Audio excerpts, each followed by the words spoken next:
Welcome to No Longer Conformed. I'm Erik Garthe, and we are studying 7 Roles of Christ, the prologue of John's Gospel.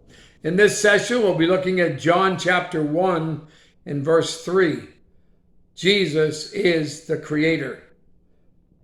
This planet, everything on it, and everything else in the universe had a beginning and a designer. Who is that creator? Jesus. Just first, consider the facts. Jesus is eternal God. Verses 1 and 2. In the beginning was the Word, and the Word was with God, and the Word was God. He was in the beginning with God. John opened up his gospel and his introduction to Jesus with the words, "In the beginning." This takes Jesus all the way back to the creation of the world. John is suggesting that Jesus existed eternally with the Father. Jesus is God's agent. Verse 3, all things were made through him, and without him, nothing was made that was made. What's interesting about this fact is that it is a statement, not an argument. The Bible does not defend the process of creation. It simply declares it. Christianity has always believed in what is called creation out of nothing, or ex nihilo.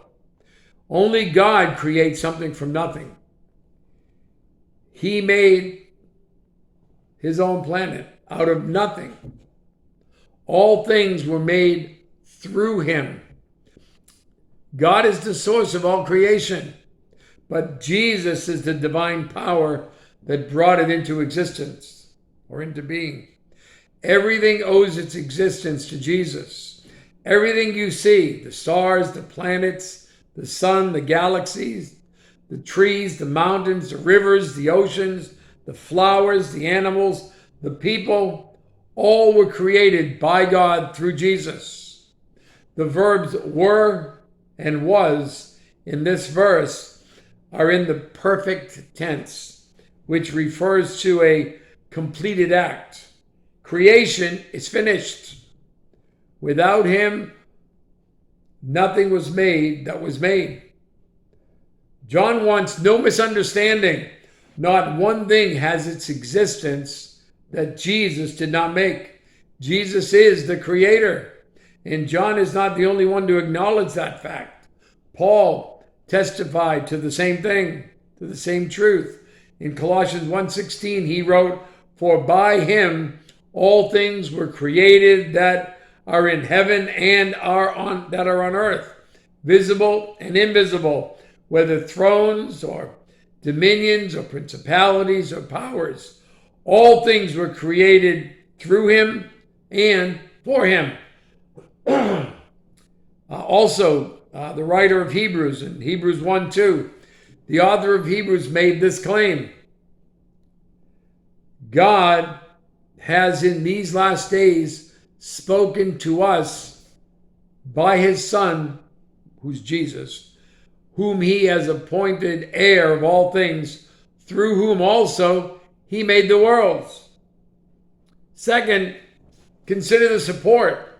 The question becomes, is there any evidence to support those facts? In other words, if Jesus is the creator, there must be some parallels between what happened at creation and the works of Jesus during his ministry on earth. Jesus did not come to recreate the universe from nothing, but there should be some parallel evidence.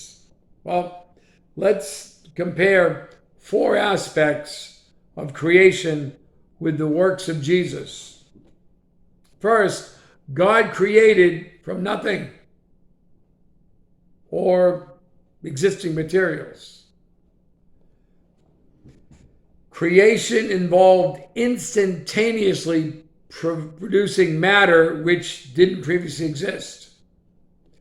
God speaking it into existence. It also involved transforming existing materials. Adam from the dust in Genesis 2:7, and Eve from his rib in Genesis chapter 2, verses 21 and 22. Is there a parallel with Jesus? In John 2, Jesus turned water into wine.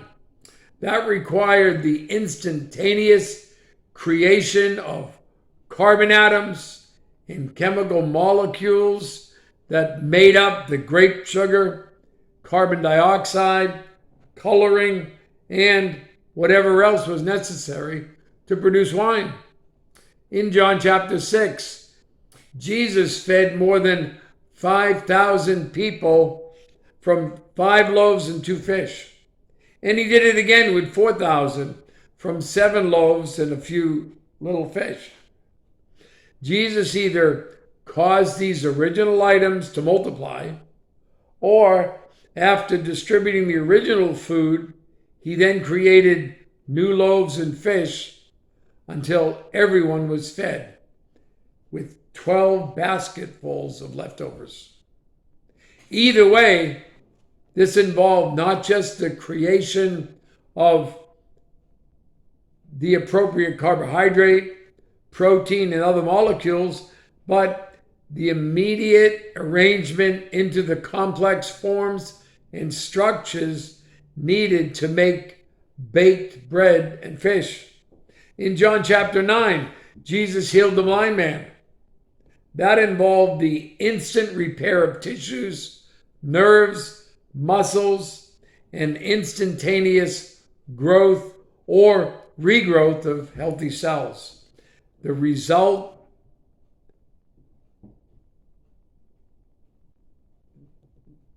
the result was the creation of healthy eyes to replace the non-functioning eyes.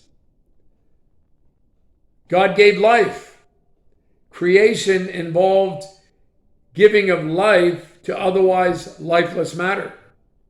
Is there a parallel with Jesus? Jesus gave life to the dead 3 times. To a widow's son in Luke 7, to Jairus' daughter in Luke 8, and to Lazarus in John 11. In the case of Lazarus, the body had been in the grave for 4 days, the process of decomposition already begun. Matter in the process of becoming dust once again became a living human being. God spoke and it happened. Creation involved God speaking and it happened. Is there a parallel with Jesus? In all of Jesus' miracles, he willed the event to happen, and it did. For example, in John chapter 4, verse 46, down to verse 53. So Jesus came again to Cana of Galilee, where he had made the water wine, and there was a certain nobleman whose son was sick at Capernaum. When he heard that Jesus had come out of Judea into Galilee, he went to him, implored him to come down and heal his son, for he was at the point of death. Then Jesus said to him, "Unless you people see signs and wonders, you will by no means believe." The nobleman said to him, "Sir, come down before my child dies." Jesus said to him, "Go your way, your son lives." So the man believed the word that Jesus spoke to him, and he went his way. And as he was now going down, his servants met him and told him, saying, "Your son lives." And then he inquired of them the hour when he got better. And they said to him, "Yesterday at the 7th hour, the fever left him." So the father knew that it was at the same hour in which Jesus said to him, "Your son lives." And he himself believed, and his whole household. Capernaum was about 17 miles from Cana, which means Jesus willed that sick boy to recover from many miles away. God received glory from his miracles. Creation involves God receiving glory. Psalm 19 verse 1 reads, "The heavens declare the glory of God, and the firmament shows his handiwork." Is there a parallel with Jesus? After Jesus turned water to wine, John wrote, "This beginning of signs Jesus did in Cana of Galilee and manifested his glory, and his disciples believed in him." When Jesus heard that Lazarus was sick, he said, "This sickness is not unto death, but for the glory of God, that the Son of God may be glorified through it." Jesus is the Creator, God.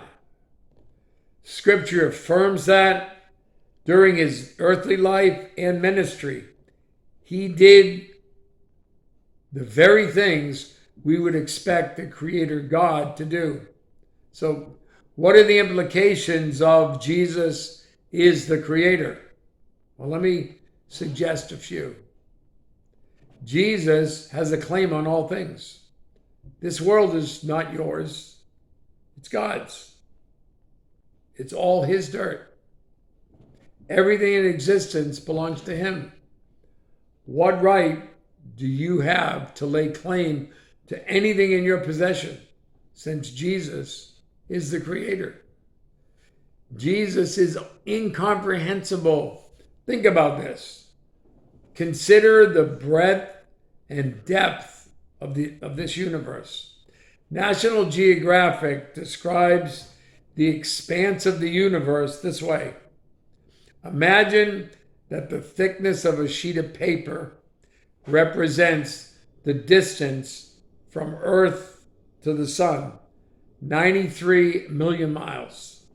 Using this scale, one sheet equals 93 million miles. Just using that scale, the distance to the nearest star is a 71-foot high stack of paper.